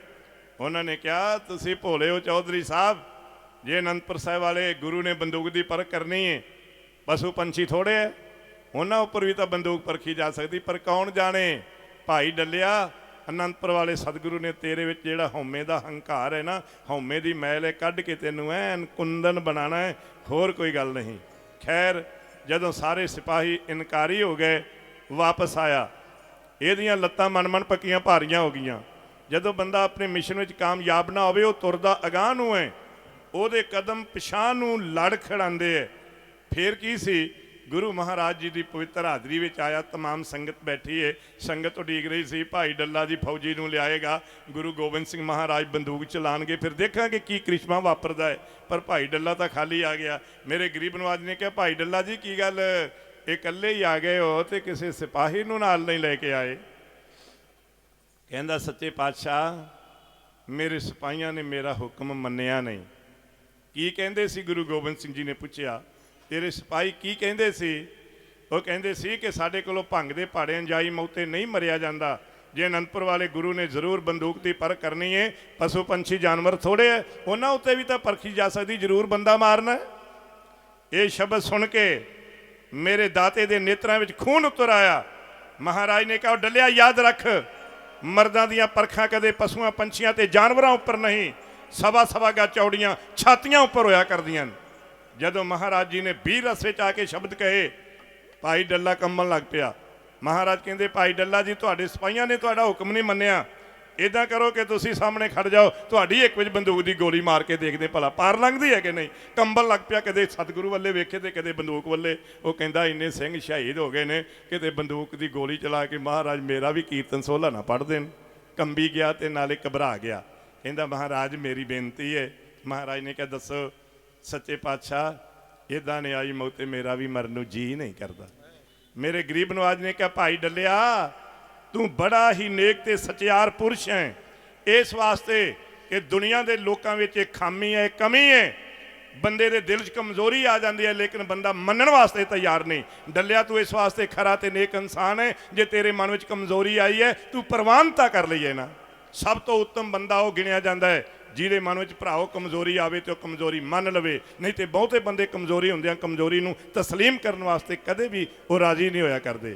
ਮਹਾਰਾਜ ਕਹਿੰਦੇ ਭਾਈ ਡੱਲਿਆ ਇਹ ਜਿਹੜਾ ਗੁਰੂ ਨਾਨਕ ਦਾ ਘਰ ਹੈ ਨਾ, ਇੱਥੇ ਕੋਈ ਮਜਬੂਰੀਆਂ ਥੋੜੀਆਂ ਨੇ, ਇੱਥੇ ਤਾਂ ਪਿਆਰ ਦੇ ਸੌਦੇ ਨੇ। ਸਾਚ ਕਹੋ ਸੁਣ ਲਿਓ ਸਭੈ ਜਿਨ ਪ੍ਰੇਮ ਕੀਓ ਤਿੰਨ ਹੀ ਪ੍ਰਭ ਪਾਇਓ। ਇੱਥੇ ਮਜਬੂਰੀ ਨਹੀਂ ਭਾਈ ਡੱਲਾ ਜੀ, ਜਬਰਨ ਤੇਰੀ ਇੱਕ ਵਿੱਚ ਬੰਦੂਕ ਦੀ ਗੋਲੀ ਨਹੀਂ ਮਾਰੀ ਜਾਏਗੀ, ਕਿਉਂਕਿ ਤੁਸੀਂ ਆਪਣੀ ਇਸੇ ਪ੍ਰਕਾਰ ਕਮਜ਼ੋਰੀ ਪ੍ਰਵਾਨ ਕਰ ਲਈ। ਅੱਛਾ ਭਾਈ ਡੱਲਾ ਜੀ, ਇਹ ਦੱਸੋ ਤੁਹਾਡੇ ਫੌਜੀਆਂ ਨੇ ਵੀ ਹੁਕਮ ਨਹੀਂ ਮੰਨਿਆ ਤੇ ਤੁਹਾਡਾ ਵੀ ਮਰਨ ਵਾਸਤੇ ਜੀ ਨਹੀਂ ਕਰਦਾ, ਜੇ ਤੁਸੀਂ ਕਹੋ ਤੇ ਅਸੀਂ ਆਪਣਾ ਸੇਵਾਦਾਰ ਕੋਈ ਸਿੰਘ ਬੁਲਾ ਲਈਏ, ਰਹਿਤ ਮਰਿਆਦਾ ਵੀ ਤਿਆਰ ਬਰ ਤਿਆਰ, ਉਹਦੀ ਇੱਕ ਵਿੱਚ ਬੰਦੂਕ ਦੀ ਗੋਲੀ ਮਾਰ ਕੇ ਦੇਖ ਲੈਂਦੇ ਆ। ਤੇ ਭਾਈ ਡੱਲਾ ਅੰਦਰੋਂ ਨਾਲੇ ਖੋਜਿਆ, ਕਹਿੰਦਾ ਸ਼ੁਕਰ ਹੈ ਮੇਰੀ ਤਾਂ ਜਾਨ ਛੁੱਟੀ ਨਾ। ਕਹਿੰਦਾ ਹਾਂ ਮਹਾਰਾਜ, ਤੁਹਾਡਾ ਸਿੰਘ ਹੀ ਕੋਈ ਏਡੀ ਵੱਡੀ ਕੁਰਬਾਨੀ ਕਰ ਸਕਦਾ ਹੈ, ਤੇ ਮੇਰੇ ਸਿਪਾਹੀਆਂ ਨੇ ਜਾਂ ਮੇਰੇ ਕੋਲੋਂ ਤਾਂ ਇਹ ਗੱਲ ਨਹੀਂ ਮੰਨੀ ਗਈ।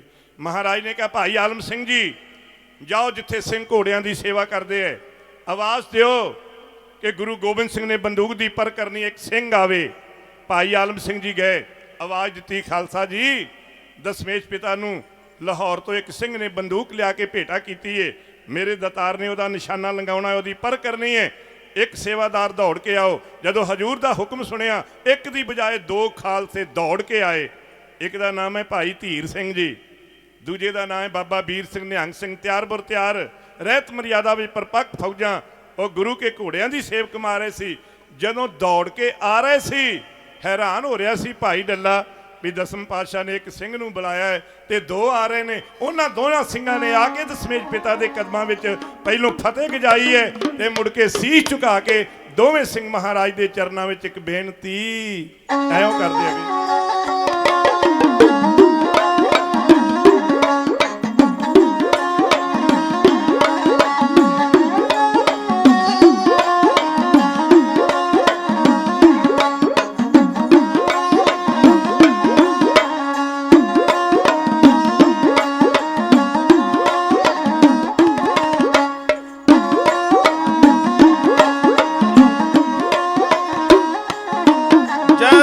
ਹੁਕਮ ਸੁਣਾਇਆ ਏ,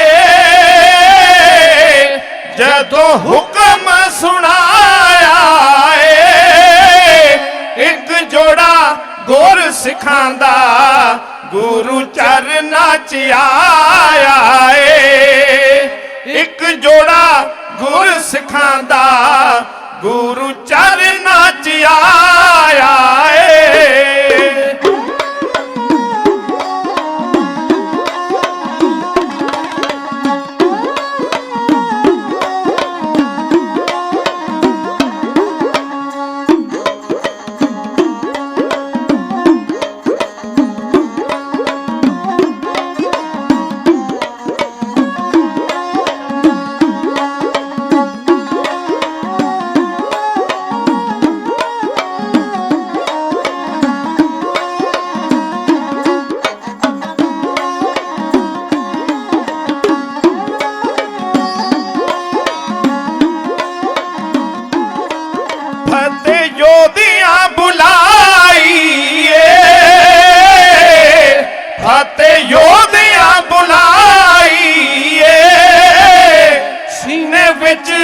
ਗੋਲੀ ਮਾਰ ਕੇ ਕਰ ਲਵੋ ਅਜ਼ਮਾਈਏ, ਸੀਨੇ ਵਿੱਚ ਗੋਲੀ ਮਾਰ ਕੇ ਕਰ ਲਵੋ ਅਜ਼ਮਾਈਏ।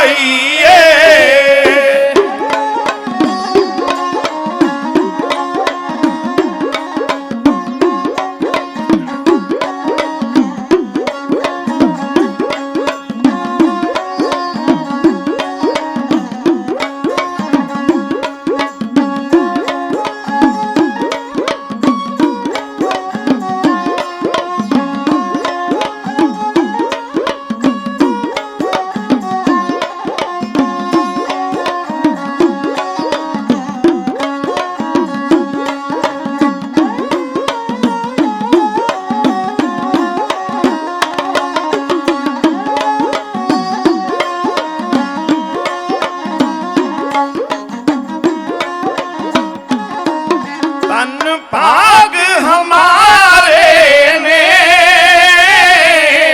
तन भाग हमारे ने, कदमां च आप सदिया सानू प्रीतम प्यारे ने, कदमां च आप सदिया सानू प्रीतम प्यारे ने।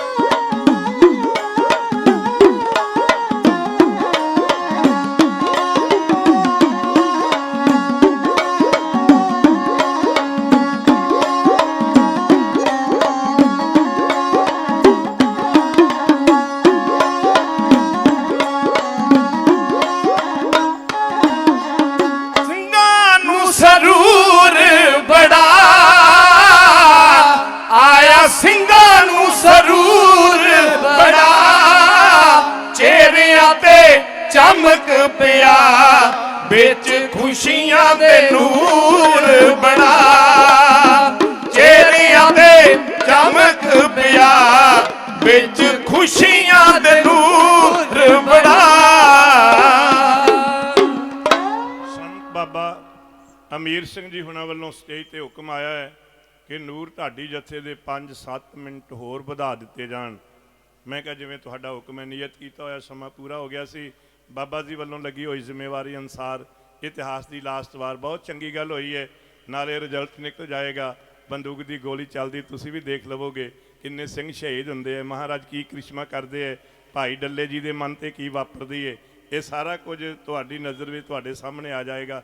ਇੱਕ ਵਾਰ ਸਾਰੀਆਂ ਭੈਣਾਂ ਤੇ ਸਾਰੇ ਵੀਰ, ਸਾਰੇ ਗੁਰਮੁਖ ਪਿਆਰੇ ਰਸਨਾ ਪਵਿੱਤਰ ਕਰੋ, ਗੱਜ ਕੇ ਕਹੋ ਸਤਨਾਮ ਸ਼੍ਰੀ ਵਾਹਿਗੁਰੂ। ਪੰਥ ਤੇ ਮਾਲਕ ਦਾ ਤਾਰ ਪਿਤਾ ਨੇ ਕਿਹਾ, ਸਿੰਘੋ ਅਸੀਂ ਇੱਕ ਸੇਵਾਦਾਰ ਨੂੰ ਬੁਲਾਇਆ, ਤੁਸੀਂ ਦੋ ਕਿਉਂ ਆਏ ਹੋ? ਭਾਈ ਧੀਰ ਸਿੰਘ ਕਹਿੰਦਾ, ਦਤਾਰ ਮੈਂ ਆਪ ਜੀ ਦਾ ਹੁਕਮ ਪਹਿਲੋਂ ਮੈਂ ਸੁਣਿਆ। ਵੀਰ ਸਿੰਘ ਕਹਿੰਦਾ, ਨਹੀਂ ਨਹੀਂ ਸਤਿਗੁਰੂ ਤੁਹਾਡਾ ਫਰਮਾਨ ਪਹਿਲੋਂ ਮੈਂ ਸੁਣਿਆ। ਦੋ ਸਿੰਘ ਹੈ, ਦੋਨਾਂ ਵਿੱਚ ਕਸ਼ਮਕਸ਼ ਹੋ ਰਹੀ ਹੈ। ਕਾਹਦੇ ਵਾਸਤੇ? ਇਹ ਨਹੀਂ ਵੀ ਗੁਰੂ ਗੋਬਿੰਦ ਸਿੰਘ ਮਹਾਰਾਜ ਕੋਲੋਂ ਕੋਈ ਲੋਕ ਸਭਾ ਦਾ ਟਿਕਟ ਲੈ ਕੇ ਇਲੈਕਸ਼ਨ ਲੜਨੀ ਹੈ ਜਾਂ ਕਿਸੇ ਪੈਟਰੋਲ ਪੰਪ ਦਾ ਕੋਈ ਪਰਮਿਟ ਲੈਣਾ ਹੈ ਵੀ ਮਹਾਰਾਜ ਸੇਵਾ ਤਾਂ ਤੁਹਾਡੀ ਮੈਂ ਬਹੁਤੀ ਮੈਂ ਕਰਦਿਆ ਰਿਹਾ ਤੇ ਤੁਸੀਂ ਪਰਮਿਟ ਦੂਜਿਆਂ ਨੂੰ ਦੇਈ ਜਾ ਰਹੇ ਹੋ। ਇਹ ਨਹੀਂ, ਹੱਕ ਮੇਰਾ ਬਣਦਾ ਸ਼ਹੀਦ ਹੋਣ ਵਾਸਤੇ, ਗੁਰੂ ਦੇ ਹੁਕਮ ਉੱਤੇ ਫੁੱਲ ਚਾੜਨ ਵਾਸਤੇ। ਇੱਕ ਸਿੱਖ ਕਹਿੰਦਾ, ਦਾਤਾਰ ਤੁਹਾਡਾ ਹੁਕਮ ਪਹਿਲੋਂ ਮੈਂ ਸੁਣਿਆ। ਦੂਜਾ ਕਹਿੰਦਾ, ਨਹੀਂ ਸਤਿਗੁਰੂ ਹੱਕ ਮੇਰਾ ਬਣਦਾ ਹੈ ਸ਼ਹੀਦ ਹੋਣ ਵਾਸਤੇ, ਤੇ ਮਹਾਰਾਜ ਮੇਰੀ ਛਾਤੀ ਵਿੱਚ ਬੰਦੂਕ ਦੀ ਗੋਲੀ ਪਰਖੀ ਜਾਏ। ਸਿੰਘਾਂ ਨੇ, ਸਤਿਗੁਰੂ ਨੇ ਕਿਹਾ, ਸਿੰਘੋ ਤੁਹਾਡੇ ਪਿਆਰ ਉੱਤੇ ਕੋਈ ਸ਼ੱਕ ਨਹੀਂ, ਦੋਵੇਂ ਹੀ ਸਿੰਘ ਅੱਗੜ ਪਿਛੜ ਖੜ ਜਾਓ। ਤੁਹਾਡੇ ਦੋਨਾਂ ਦੀ ਹਿੱਕ ਵਿੱਚ ਬੰਦੂਕ ਦੀ ਗੋਲੀ ਮਾਰ ਕੇ ਦੇਖਦੇ ਆ ਭਲਾ ਛਾਤੀ ਪਾੜ ਕੇ ਬੰਦੂਕ ਦੀ ਗੋਲੀ ਪਾਰ ਲੰਘਦੀ ਹੈ ਜਾਂ ਭਾਈ ਉਦੇ ਸਿੰਘ ਐਵੇਂ ਹੀ ਆਪਣੀ ਬੰਦੂਕ ਦੀਆਂ ਵਡਿਆਈਆਂ ਕਰੀ ਜਾਂਦਾ ਸੀ। ਦੋਵੇਂ ਸਿੰਘ ਅੱਗੜ ਪਿਛੜ ਖੜ ਗਏ। ਜਿਹੜੇ ਤਾਂ ਸ਼ਰਧਾਲੂ ਸਿੱਖ ਬੈਠੇ ਸੀ ਨਾ, ਉਹ ਕਹਿੰਦੇ, ਧੰਨ ਦਾਤਾ ਤੂੰ ਤੇ ਧੰਨ ਤੇਰੀ ਵੱਡੀ ਕਮਾਈ। ਨੀਲੇ ਦੇ ਸ਼ਾਹ ਸਵਾਰਾ ਦੁਨੀਆਦਾਰ ਤੇਰੇ ਚੋਜਾਂ ਨੂੰ ਜਾਣ ਨਹੀਂ ਸਕਦੇ। ਦੱਦਾ ਆਖੇ ਦੂਰ ਬੜੀ ਮੰਜ਼ਿਲ ਫਕੀਰਾਂ ਵਾਲੀ, ਇਹ ਦੁਨੀਆ ਕੀ ਜਾਣੇ ਜਿੱਥੇ ਫਕਰ ਬਰਾਜਦੇ। ਦੁਨੀਆ ਵਾਲਿਆਂ ਨੂੰ ਕੀ ਪਤਾ ਹੈ? ਦੁਨੀਆ ਵਾਲੇ ਤਾਂ ਬਸ ਇਹ ਹੀ ਕਹਿ ਸਕਦੇ ਹੈ, ਕੋਈ ਆਖੇ ਭੂਤਨਾ ਕੋ ਕਹੇ ਬੇਤਾਲਾ। ਉਹ ਤਾਂ ਬਾਬੇ ਨਾਨਕ ਨੂੰ ਪੱਥਰ ਮਾਰ ਸਕਦੇ ਹੈ, ਭੂਤਨਾ ਕਹਿ ਸਕਦੇ ਹੈ, ਬੇਤਾਲਾ ਕਹਿ ਸਕਦੇ ਹੈ। ਇਸ ਬਾਬੇ ਨੇ ਤਾਂ ਐਡਾ ਵੱਡਾ ਡੇਰਾ ਬਣਾ ਲਿਆ ਹੈ, ਇਹ ਤਾਂ ਦਿਨੇ ਰਾਤ ਲਾਊਡ ਸਪੀਕਰ ਲਾ ਕੇ ਸਾਡੇ ਕੰਨ ਖਾਂਦਾ ਹੈ। ਦੁਨੀਆ ਵਾਲੇ ਲੋਕ ਤਾਂ ਇਦਾਂ ਕਹਿ ਸਕਦੇ ਹੈ, ਪਰ ਇਦਾਂ ਕੋਈ ਵਿਰਲਾ ਮਾਂ ਦਾ ਲਾਲ ਕਹੇਗਾ ਕਿ ਇਹ ਤਾਂ ਮਾਨਵਤਾ ਦੀ ਗੁਰਬਾਣੀ ਦਾ ਪ੍ਰਚਾਰ ਕਰਦੇ ਨੇ, ਇਹਦੇ ਵਿੱਚ ਮਾਨਵਤਾ ਦਾ ਭਲਾ ਹੁੰਦਾ ਹੈ। ਵਿਰਲੇ ਵਿਰਲੇ ਲੋਕ ਨੇ ਜਿਹੜੇ ਚੰਗੇ ਕੰਮ ਦੀ ਵਡਿਆਈ ਕਰਦੇ ਹੈ। ਜਿਹੜੇ ਵਿਚਾਰੇ ਘੱਟ ਸ਼ਰਧਾਲੂ ਸੀ, ਉਹ ਕਹਿੰਦੇ ਚਲੋ ਚੱਲੀਏ। ਅੱਗੇ ਇੰਨੇ ਸਿੰਘ ਸ਼ਹੀਦ ਕਰ ਦਿੱਤੇ, ਦੋ ਬੰਦੇ ਹੋਰ ਮਾਰ ਦੇਣ ਲੱਗੇ ਗੁਰੂ ਕੀ ਸੰਗਤ ਵਿੱਚ। ਸਾਧ ਸੰਗਤ, ਗੁਰੂ ਗੋਬਿੰਦ ਸਿੰਘ ਦੇ ਹਰ ਕਰਮ ਵਿੱਚੋਂ ਸਵਾਬਾਂ ਨੂੰ ਜਨਮ ਮਿਲਦਾ ਹੈ, ਉਸ ਦੇ ਹਰ ਕਦਮ ਵਿੱਚੋਂ ਇਨਕਲਾਬਾਂ ਨੂੰ ਜਨਮ ਮਿਲਦਾ ਹੈ। ਉਹ ਸਾਊ ਸੂਰਮਾਨ ਕੀ ਤਿਆਗੀ ਤੇ ਤਪਸਵੀ ਏ, ਉਹਦੇ ਚਰਨਾਂ ਦੀ ਧੂੜ ਵਿੱਚੋਂ ਨਵਾਬਾਂ ਨੂੰ ਜਨਮ ਮਿਲਦਾ ਹੈ। ਗੁਰੂ ਗੋਬਿੰਦ ਸਿੰਘ ਮਹਾਰਾਜ ਦੇ ਇੱਕ ਕ੍ਰਿਸ਼ਮੇ ਵਿੱਚੋਂ ਦੁਨੀਆਦਾਰਾਂ ਨੂੰ ਬੜੀਆਂ ਬੜੀਆਂ ਦੌਲਤਾਂ ਤੇ ਬੜੀਆਂ ਵੱਡੀਆਂ ਰਹਿਮਤਾਂ ਮਿਲਦੀਆਂ ਨੇ। ਦੁਨੀਆ ਨਹੀਂ ਜਾਣ ਸਕਦੀ ਕਿ ਮੇਰੇ ਦਾਤੇ ਦਾ ਨਿਰਾਲਾ ਚੋਜ ਕੀ ਹੈ। ਦੋ ਸਿੰਘ ਸਾਹਮਣੇ ਖੜੇ ਹੈ, ਹਜੂਰ ਨੇ ਬੰਦੂਕ ਉਠਾਈ, ਦੋਨਾਂ ਸਿੰਘਾਂ ਦੀ ਛਾਤੀ ਦਾ ਨਿਸ਼ਾਨ ਲਿਆ। ਦੇਖ ਕੇ ਵੱਡੀਆਂ ਵੱਡੀਆਂ ਛਾਤੀਆਂ ਧੜਕ ਉੱਠੀਆਂ। ਇਹ ਲਓ ਜੀ, ਹੁਣ ਬੰਦੂਕ ਦੀ ਗੋਲੀ ਚੱਲਣ ਲੱਗੀ ਹੈ। ਬੰਦੂਕ ਦੀ ਗੋਲੀ ਚੱਲਦੀ ਹੋਵੇ, ਮੇਰੇ ਵਰਗੇ ਤਾਂ ਬਹੁਤੇ ਪਹਿਲੋਂ ਦੌੜ ਜਾਂਦੇ ਹੈ। ਜਦੋਂ ਘਬਰਾਏ ਉਸ ਟਾਈਮ ਤੇ ਬੈਠੇ ਹੋਏ ਸੰਗਤ ਵਿੱਚ ਵੀ ਗੋਲੀ ਚੱਲਣ ਲੱਗੀ ਹੈ, ਮੇਰੇ ਦਾਤੇ ਨੇ ਸਿੰਘਾਂ ਦੀ ਛਾਤੀ ਦਾ ਨਿਸ਼ਾਨ ਲੈ ਕੇ ਗੁਰਬਾਣੀ ਦਾ ਸ਼ਬਦ ਪੜ੍ਹਦਿਆਂ ਮੇਰੇ ਦਾਤਾਰ ਨੇ ਕਿਹਾ, ਦੁਕਾਲੰ ਪਰਨਾਸੀ ਵਈ ਵਾਹ ਦਇਆਲੰ ਸਰੂਪੇ ਸਦਾ ਅੰਗ ਸੰਗੇ ਅਪੰਗੰ ਬਪੂਤੇ ਕਹਿ ਕੇ ਗੁਰੂ ਗੋਬਿੰਦ ਸਿੰਘ ਨੇ ਬੰਦੂਕ ਦਾ ਪਰਵਾਂ ਵਾਰ ਬਲਾ ਬਹਾਈ ਕਿਥੇ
ਹੋ ਜਾ ਕਤਾਰ ਵਿੱਚ ਸੂਰਮੇ।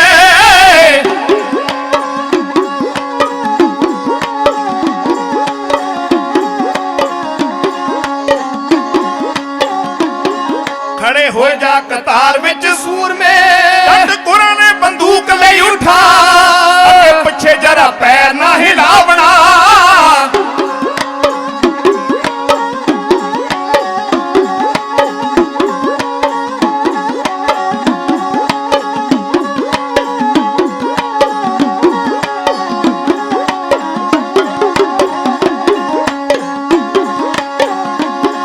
ਅੱਗੇ ਪਿੱਛੇ ਜਰਾ ਪੈਰ ਨਾ ਹਿਲਾਵਣਾ। ਜਾਂ ਸਿੱਖੀ ਤੋਂ ਜਵਾਨੀਆਂ ਕਮਾ, ਸੀਨਾ ਤਾਣਿਆ ਬਹਾਦਰਾਂ ਨੇ ਸਾਹਮਣੇ।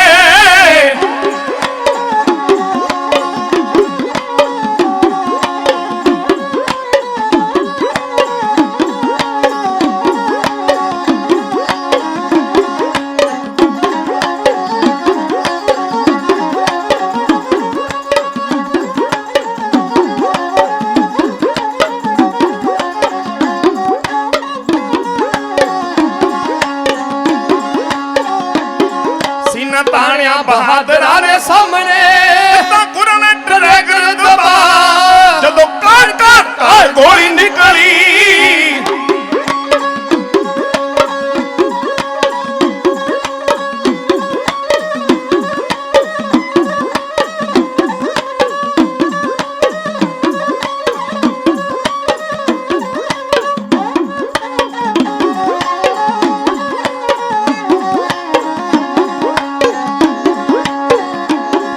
ਜਦੋਂ ਕਾਰ ਕਾਰ ਕਾਰ ਗੋਲੀ ਨਿਕਲੀ, ਹੈਰ ਉੱਪਰ ਵੱਲ ਹੋ ਗਿਆ ਹਵਾ। ਵੀਰ ਸਿੰਘ ਅਤੇ ਵੀਰ ਸਿੰਘ ਖਾਲਸੇ।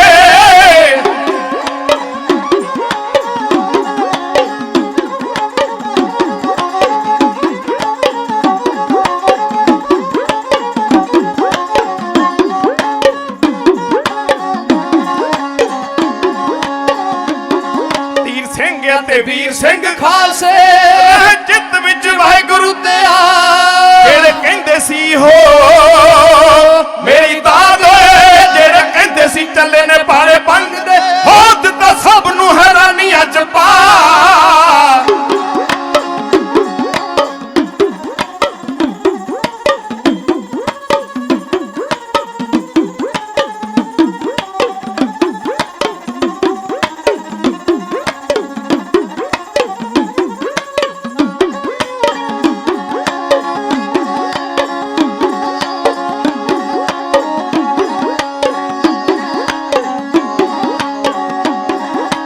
ਤੁਹਾਨੂੰ ਗੁਰਾਂ ਨੇ ਗੱਲ ਵਕੜੀ, ਦੋਹਾਂ ਨੂੰ ਗੁਰਾਂ ਨੇ ਗੱਲ ਵਕੜੀ। ਉਹ ਧਨ ਸਿੱਖੀ ਆਖ ਦਿੱਤਾ ਵੱਡਿਆ।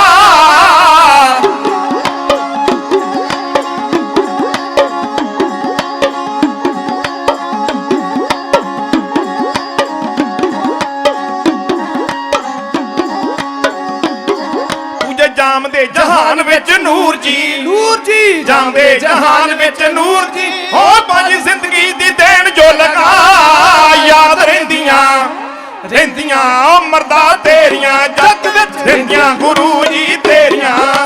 ਹਾਂ ਜੀ ਹਾਂ ਵਾਰਾ ਦੁਨੀਆ ਦਾ ਤੜ ਤੜ ਦੀ ਆਵਾਜ਼ ਆਈ ਏ। ਮੇਰੇ ਦਾਤੇ ਨੇ ਸਿੰਘਾਂ ਦੀ ਛਾਤੀ ਤੋਂ ਬੰਦੂਕ ਦੀ ਨਾਲੀ ਉੱਚੀ ਕਰਕੇ ਆਕਾਸ਼ ਵੱਲੇ ਫੈਰ ਹਵਾਈ ਕਰ ਦਿੱਤਾ। ਸਾਹਮਣੇ ਭਾਈ ਡੱਲੇ ਨੇ ਜਦੋਂ ਤੱਕਿਆ, ਉਹ ਕਹਿੰਦਾ ਜੇ ਕਿਤੇ ਮੈਨੂੰ ਪਹਿਲੋਂ ਪਤਾ ਹੁੰਦਾ ਨਾ ਮਹਾਰਾਜ ਨੇ ਇਦਾਂ ਕਰਨੀ ਹੈ ਤੇ ਫੇਰ ਤਾਂ ਭਾਵੇਂ ਮੈਂ ਹੀ ਖਲੋ ਜਾਂਦਾ। ਮਹਾਰਾਜ ਕਹਿੰਦੇ ਉਹ ਭਾਈ ਡੱਲਿਆ, ਗੱਲਾਂ ਨਾਲ ਨਹੀਂ ਕਦੇ ਕੋਈ ਕੌਮ ਬਣਦੀ, ਕੌਮਾਂ ਨਾਲ ਕੁਰਬਾਨੀ ਦੇ ਬਣਦੀਆਂ ਨੇ। ਜੇ ਕਿਸੇ ਬੰਦੇ ਨੇ ਦੁਨੀਆ ਵਿੱਚ ਮਾਨ ਤਾਨ ਲੈਣਾ ਹੋਵੇ ਨਾ, ਪਹਿਲੋਂ ਕੁਰਬਾਨੀ ਕਰਨੀ ਪੈਂਦੀ ਹੈ, ਭਗਤੀ ਤੇ ਬੰਦਗੀ ਕਰਨੀ ਪੈਂਦੀ ਹੈ। ਸੰਤ ਬਾਬਾ ਅਮੀਰ ਸਿੰਘ ਜੀ ਸਟੇਜ ਤੇ ਜਿੰਨੇ ਵੀ ਸੰਤ ਮਹਾਤਮਾ ਗੁਰੂ ਕੀਆਂ ਲਾਡਲੀਆਂ ਫੌਜਾਂ ਨਿਹੰਗ ਸਿੰਘ ਜਥੇਬੰਦੀਆਂ ਪਹੁੰਚੀਆਂ ਨੇ, ਸਾਰਿਆਂ ਨੂੰ ਸਿਰੋਂ ਪਾਓ ਦੇ ਕੇ ਸਨਮਾਨਿਤ ਕਰ ਰਹੇ ਨੇ। ਕਿਉਂ? ਜਿਨ੍ਹਾਂ ਨੇ ਭਗਤੀ ਤੇ ਬੰਦਗੀ ਕੀਤੀ ਹੋਈ ਹੈ ਉਹਨਾਂ ਨੂੰ ਅਕਸਰ ਗੁਰੂ ਦੇ ਦਰ ਤੇ ਸਦਾ ਵਾਸਤੇ ਸਨਮਾਨਿਤ ਕੀਤਾ ਜਾਂਦਾ ਹੈ। ਗੁਰੂ ਮਹਾਰਾਜ ਕਿਰਪਾ ਕਰੇ ਇਹ ਸਨਮਾਨ ਸਾਨੂੰ ਸਦਾ ਵਾਸਤੇ ਇਹ ਮਾਨ ਤਾਨ ਮਿਲਦਾ ਰਹੇ। ਉਸ ਟਾਈਮ ਤੇ ਮਹਾਰਾਜ ਨੇ ਦੋਨਾਂ ਸਿੰਘਾਂ ਨੂੰ ਘੁੱਟ ਕੇ ਆਪਣੀ ਛਾਤੀ ਨਾਲ ਲਾ ਲਿਆ। ਉਹ ਭਾਈ ਧੀਰ ਸਿੰਘਾ ਤੇ ਵੀਰ ਸਿੰਘਾ, ਤੁਹਾਡੇ ਸਿੱਖੀ ਸਿਦਕ ਦੀਆਂ ਵਾਰਾਂ ਢਾਡੀ ਸੰਗਤ ਨੂੰ ਸੁਣਾ ਕੇ ਸੰਗਤ ਦੀ ਖੁਸ਼ੀ ਪ੍ਰਾਪਤ ਕਰਿਆ ਕਰਨਗੇ। ਤੁਹਾਡਾ ਰਹਿੰਦੀ ਦੁਨੀਆ ਤੱਕ ਨਾਂ ਅਮਰ ਰਹੇਗਾ। ਅੱਜ ਤੁਸੀਂ ਕਦੇ ਬਠਿੰਡੇ ਤੋਂ ਤਖਤ ਦਮਦਮਾ ਸਾਹਿਬ ਜਾਇਓ, ਉਸ ਰੋਡ ਦਾ ਨਾਂ ਪੰਜਾਬ ਸਰਕਾਰ ਨੇ ਪਤਾ ਕੀ ਰੱਖਿਆ ਹੈ? ਬਾਬਾ ਧੀਰ ਸਿੰਘ ਵੀਰ ਸਿੰਘ ਮਾਰਗ। ਉਹਨਾਂ ਨੇ ਐਡੀ ਵੱਡੀ ਕੁਰਬਾਨੀ ਕੀਤੀ ਹੈ। ਮਹਾਰਾਜ ਜੀ ਨੇ ਘੁੱਟ ਕੇ ਕਾਲਜੇ ਵਿੱਚ ਲਾਇਆ। ਜਦੋਂ ਕਾਲਜੇ ਨਾਲ ਲਗਾਇਆ ਤੇ ਭਾਈ ਡੱਲਾ ਕਹਿੰਦਾ ਮਹਾਰਾਜ ਮੇਰੇ ਗਰੀਬ ਤੇ ਵੀ ਕਿਰਪਾ ਕਰ ਦਿਓ, ਮੈਨੂੰ ਵੀ ਇਹਨਾਂ ਵਰਗਾ ਬਣਾ ਲਵੋ। ਮਹਾਰਾਜ ਕਹਿੰਦੇ ਸੱਚ ਕਹਿਣਾ ਹੈ? ਹਾਂ ਸਤਿਗੁਰੂ।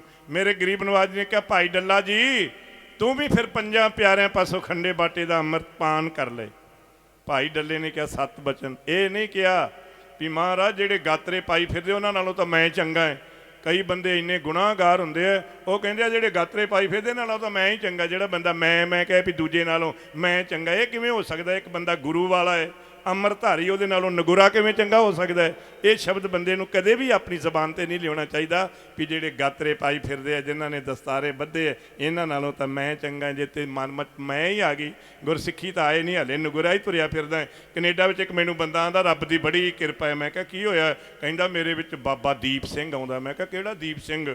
ਉਹ ਜਿੰਨੇ ਹਰਮੰਦਰ ਸਾਹਿਬ ਆਜ਼ਾਦ ਕਰਵਾਇਆ ਸੀ। ਤੇ ਮੈਂ ਕਿਹਾ ਪਹਿਲੋਂ ਇਹ ਦੱਸੋ ਵੀ ਤੁਸੀਂ ਹਾਲੇ ਖੰਡੇ ਬਾਟੇ ਦਾ ਅੰਮ੍ਰਿਤਪਾਨ ਕੀਤਾ ਹੈ ਕਿ ਨਹੀਂ? ਕਹਿੰਦਾ ਨਹੀਂ ਉਹ ਅਜੇ ਮਹਾਰਾਜ ਦਾ ਹੁਕਮ ਨਹੀਂ ਹੋਇਆ। ਮੈਂ ਕਿਹਾ ਮਹਾਰਾਜ ਦਾ ਖੰਡੇ ਬਾਟੇ ਦਾ ਅੰਮ੍ਰਿਤ ਛਕਣ ਦਾ ਤੈਨੂੰ ਹੁਕਮ ਨਹੀਂ ਹੋਇਆ ਤੇ ਬਾਬਾ ਦੀਪ ਸਿੰਘ ਤੇਰੇ 'ਚ ਪਹਿਲੋਂ ਹੀ ਆ ਗਿਆ ਵੀ ਲੋਕਾਂ ਨੂੰ ਮੈਂ ਪੁੱਛਣਾ ਦੱਸਾਂ ਵੀ ਮੈਂ ਬੜਾ ਸਿਆਣਾ, ਮੇਰੇ ਵਿੱਚ ਬਾਬੇ ਦੀਪ ਸਿੰਘ ਦੀ ਹਵਾ ਆਉਂਦੀ। ਉਹ ਤਾਂ ਤਖਤ ਦਮਦਮਾ ਸਾਹਿਬ ਗੁਰੂ ਗ੍ਰੰਥ ਸਾਹਿਬ ਦੇ ਸਰੂਪ ਲਿਖਦੇ ਹੈ, ਲੋੜ ਪਏ ਤੇ 18 ਸੇਰ ਦਾ ਖੰਡਾ ਖਿੜਕਾਉਂਦੇ ਹੈ। ਮੈਂ ਕਿਹਾ ਇਹ ਪਹਿਲੇ ਡੰਡੇ ਤੇ ਪੈਰ ਨਹੀਂ ਰੱਖਿਆ ਤੇ ਪਹਿਲੋਂ ਹੀ ਉੱਪਰ ਉੱਤੇ ਜਾਣ ਦੀ ਕੋਸ਼ਿਸ਼ ਕਰਦਾ ਹੈ। ਹਰ ਬੰਦਾ ਸੋਚਦਾ ਹੈ ਵੀ ਮੈਂ ਗੁਰੂ ਵਾਲਾ ਨਾ ਬਣਾ, ਲੇਕਿਨ ਲੋਕ ਮੈਨੂੰ ਮੱਥੇ ਟੇਕਣ ਵੀ ਇਹ ਤਾਂ ਬਹੁਤ ਵੱਡਾ ਸਾਧੂ। ਇੱਦਾਂ ਨਹੀਂ ਹੁੰਦਾ। ਪਹਿਲੋਂ ਗੁਰੂ ਕਾ ਸਿੱਖ ਗੁਰੂ ਵਾਲਾ ਬਣੇ, ਗੁਰਬਾਣੀ ਪੜ੍ਹੇ, ਨਿਮਰਤਾ ਵਿੱਚ ਰਹੇ, ਸੱਚੀ ਮੁੱਚੀ ਮਹਾਰਾਜ ਦਾ ਹੁਕਮ ਮੰਨ ਕੇ ਖੰਡੇ ਬਾਟੇ ਦਾ ਅੰਮ੍ਰਿਤ ਪਾਨ ਕਰ ਲਿਆ। ਭਾਈ ਡੱਲੇ ਤੋਂ ਡੱਲਾ ਸਿੰਘ ਬਣ ਗਿਆ। ਆਪ ਆਪਣੇ ਸਾਰੇ ਪਰਿਵਾਰ ਨੂੰ ਅੰਮ੍ਰਿਤ ਛਕਾ ਦਿੱਤਾ। ਮੇਰੇ ਦਾਤੇ ਦੇ ਦਰਬਾਰ ਵਿੱਚ ਜਦੋਂ ਆਇਆ ਨਾ, ਸਾਰੇ ਪਰਿਵਾਰ ਸਮੇਤ ਸਤਿਗੁਰੂ ਨੂੰ ਗੱਜ ਕੇ ਫਤਿਹ ਬੁਲਾਈ। ਗੁਰਦੇਵ ਨੇ ਕਿਹਾ ਭਾਈ ਡੱਲਾ ਸਿੰਘ ਜੀ ਆ ਗਏ ਹੋ? ਹਾਂ ਮਹਾਰਾਜ ਆਪ ਜੀ ਦੀ ਰਹਿਮਤ ਹੋ ਗਈ, ਪਹੁੰਚ ਗਏ ਅੰਮ੍ਰਿਤ ਛਕ ਕੇ। ਮਹਾਰਾਜ ਨੇ ਕਿਹਾ ਹੁਣ ਗੁਰਬਾਣੀ ਦਾ ਸ਼ਬਦ ਪੜ੍ਹੋ। ਤੇ ਭਾਈ ਡੱਲਾ ਸਿੰਘ ਕਹਿੰਦਾ ਦਾਤਾਰ ਆਪ ਜੀ ਹੁਕਮ ਕਰੋ, ਕਿਹੜਾ ਸ਼ਬਦ ਪੜ੍ਹਿਆ ਜਾਏ?